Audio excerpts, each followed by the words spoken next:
were nothing, absolutely zero. And it truly makes me lose faith in humanity, because you're right, the government's going to do what the government's going to do, but they can only push as far as to us amongst each other will tolerate and put up with. And that's why I'm saying slave minds are dangerous. This is why I compare the world to the Matrix. Inside the Matrix, Morpheus says, anyone who's not been unplugged is part of that system, and they will fight to defend the system. They need it. These people will fight to defend the system, and it's everywhere you go. It was the same crap. I walked into Prague. But yeah, these days I'm basically just trying to get Starship to orbit, which is pretty tough. It's a very complicated rocket. It's more than double the thrust of a Saturn V, about twice the weight. So Saturn V's biggest rocket ever to get to orbit. It's what sent people to the moon back in the day. So making a rocket that's twice as big as the next biggest rocket that's ever reached orbit is challenging. That's why I say, like, we'll get to orbit maybe between 1 and 12 months from now. But there definitely could be some,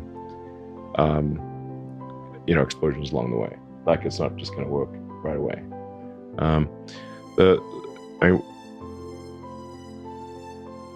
Now, what I love about this, what I love doing, a show like yours is, like, we talk about it right now, and people hear it right now, so you're getting the real information. Mm-hmm. You're not getting information from, all right, I shot a magazine cover, I did an interview, I was la in love with my boyfriend. I mean, that literally happened when I did Vanity Fair. I flew there like a week after I got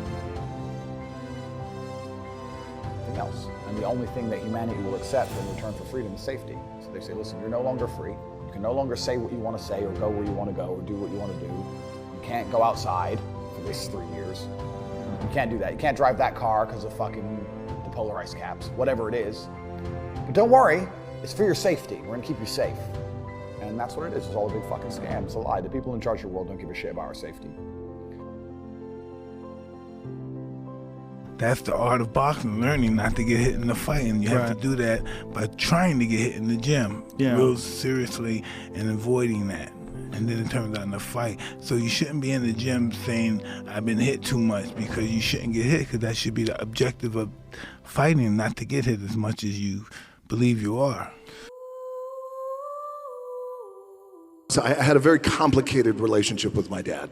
And it was really, there was a foundation of tough love with my father. And wasn't a big I love you guy.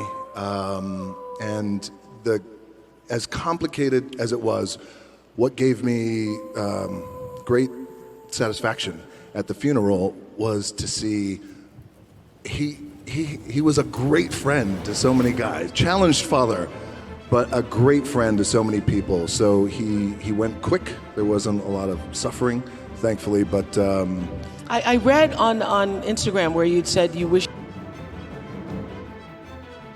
Exactly, but I believe style is relevant. I believe it's the morale behind the style. Mm-hmm. I think success in fighting in life is about desire and the will. Yeah. How bad do you want it? Is it worth dying for?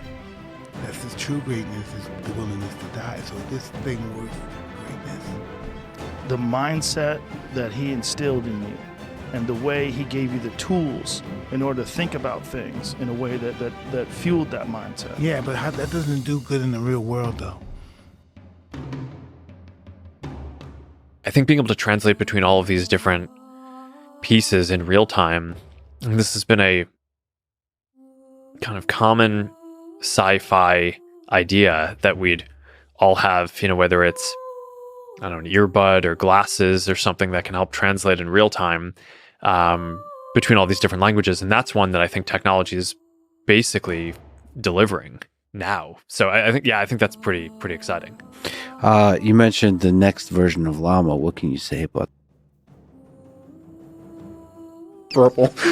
So everybody got to join in on the joys and the miseries of the technical challenge of doing it. And speaking of Ruffalo, by the end, because he's Smart Hulk, he literally, they were just making him big wherever he was, and they'd put a little, a piece of PVC with a big Hulk head up about 5 feet over where his head was, and he was just there in a green suit.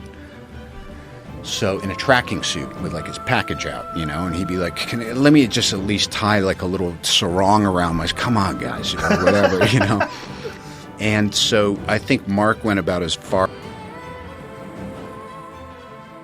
They kind of feed each other, your individual life and what you're investigating in a film.